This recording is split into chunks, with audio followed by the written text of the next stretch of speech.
From the JAMA Network, this is JAMA Clinical Reviews, interviews and ideas about innovations in medicine, science, and clinical practice. Hello, and welcome to this JAMA Clinical Review podcast.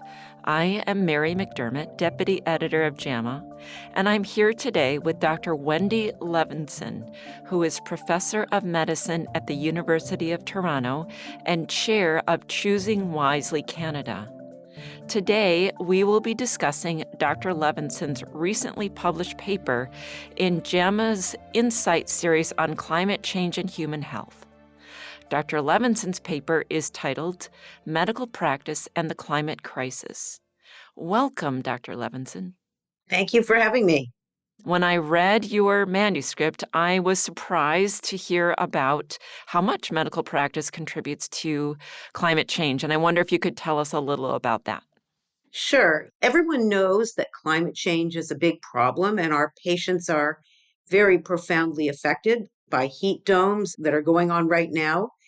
But I don't think we realize what contribution the healthcare sector makes itself to carbon emissions.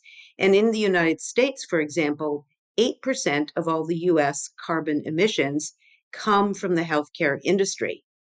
So it behooves us to think about not only caring for the consequences, but thinking about how we as healthcare professionals can mitigate the climate crisis. Can you give us some specific examples of how medical practice contributes to climate change? Sure. For example, a lot of data comes from the United Kingdom. And in the United Kingdom, that's done quite a bit of detailed work in this area, they find that 25% of the carbon emissions from healthcare come from medications. And that may surprise people. Well, what does a medication do?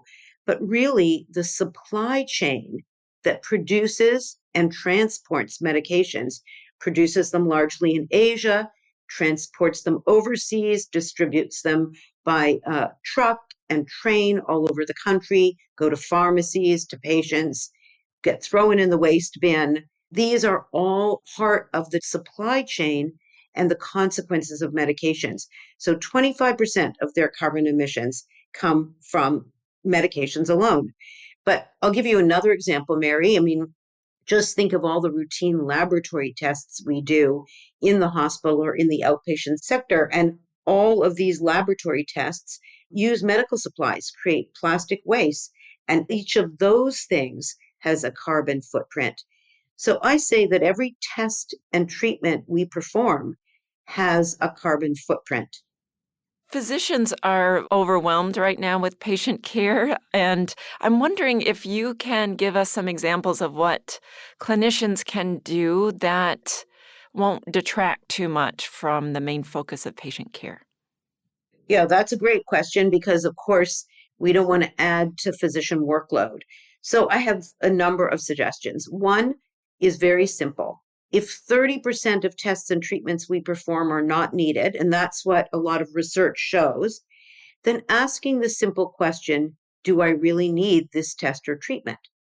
Because if we stop doing things that don't add value for our patients, simple example, antibiotics for a viral infection, imaging for low back pain, if these things don't add value or even can be harmful to patients, if we stop doing them, it has what I call a co-benefit on the environment, meaning it's good for patients and it has a co-benefit by preventing that carbon footprint from the tests or treatments.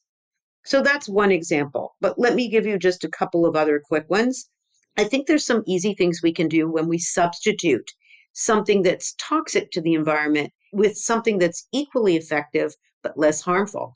And the classic example of this is the meter dose inhalers.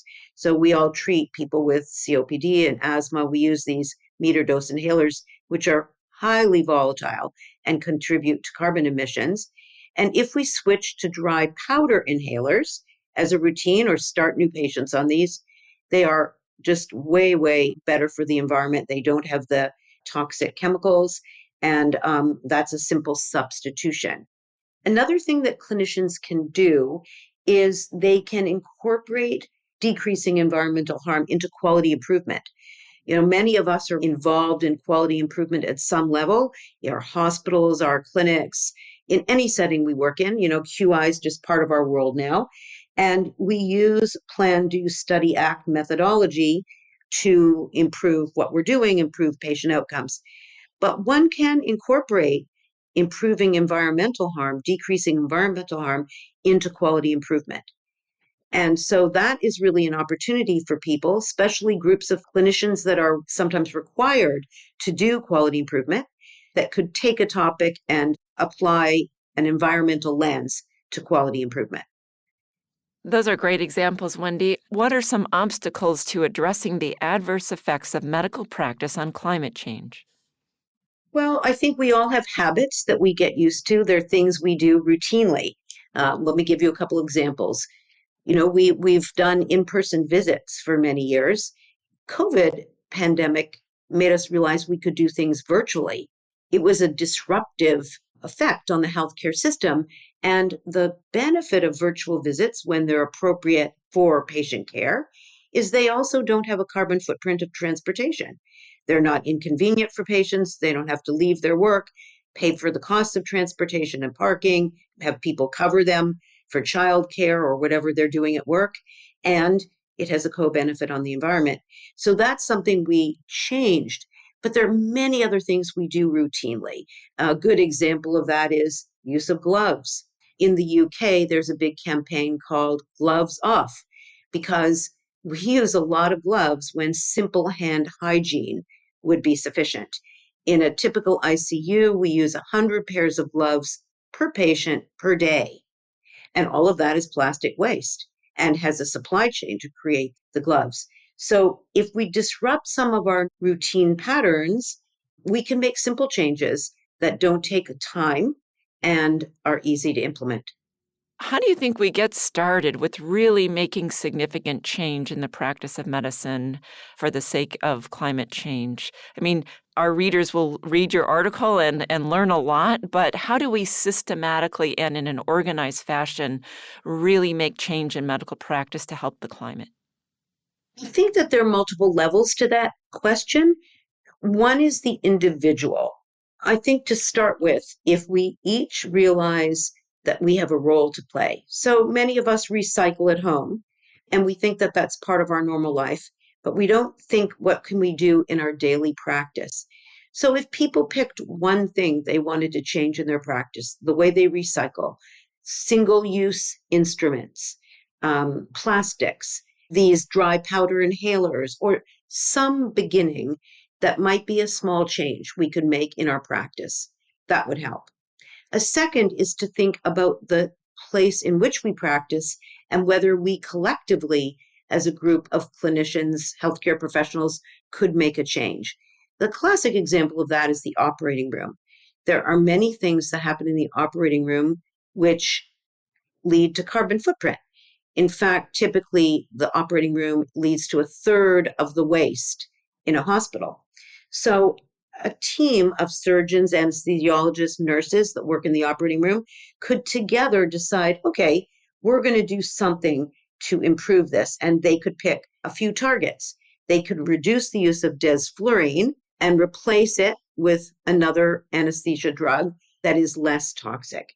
They can get rid of single-use instruments and use reusable instruments. They can look at the surgical trays they use and say, gee, we only use these instruments occasionally. Could we put them in a situation where we call for them? So I guess I'm suggesting to you that we as individuals could make a change in our practice, but we collectively in a setting like a primary care clinic, an operating room, could say, let's work together as a team and make some changes. And are you aware of any hospitals or clinics that have made a large change in their practice of medicine to improve the climate? And if so, could you tell us a little bit about that? I think it's happening more in the hospital setting than in primary care. Primary care, it's a unique time these days. They're very overworked, both in Canada and the United States. So it's a little harder for them to make inroads in this area. But hospitals, of course, have the infrastructure to make changes. They can systematically make changes in energy use in the building itself. But then I think interesting things have happened. So organizations like the American Society of Anesthesiologists has created something called greening the operating room. And some hospitals across the United States are adopting these recommendations and incorporating them into their hospital. So I think it's easier to not start from scratch. It's easier for institutions to look at templates of what other places are doing and start to incorporate them. And like I said, particularly in hospitals, another model is in the United Kingdom. In the UK, Mary, they've really mandated that healthcare organizations bring their carbon footprint down dramatically through the National Health Service. And so if you talk to clinicians in the UK, many of them are working on these kinds of projects.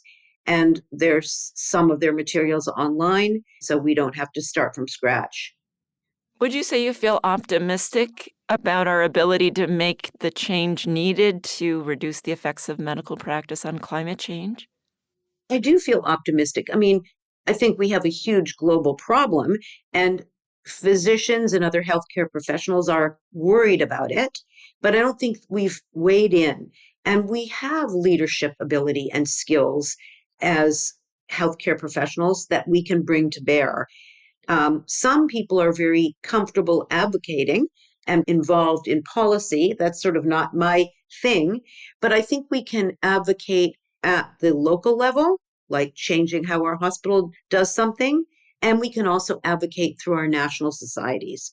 One of the things I'm really excited about is that Choosing Wisely in Canada has engaged with the national societies across Canada that lead the Choosing Wisely effort. They have already created these lists of unnecessary tests and treatments, but we recently asked them to create new recommendations about the environment. We thought we would have a handful, but in a very quick turnaround, 20 societies gave us over 40 recommendations, and many more are joining. And the outpouring of interest, Mary, was very heartening. I think we have not thought together as a profession of what we can do, but very clever and talented people who can bring their intellect to bear on a topic. And I think when we give them some ideas of what they can do, there's a lot of positive energy. So can we change the world? We need more than the healthcare professionals to dig in to change the world. But I think we can play a really important part in this critical problem. I've been speaking today to Dr. Wendy Levinson about her JAMA Insight article called Medical Practice and the Climate Crisis, which is part of JAMA's Insight series on climate change and human health. I'm Mary McDermott, Deputy Editor of JAMA. For more of our podcasts, please visit us at jamanetworkaudio.com. You can subscribe and listen wherever you get your podcasts. This episode was produced by Daniel Musisi at the JAMA Network. Thanks for listening.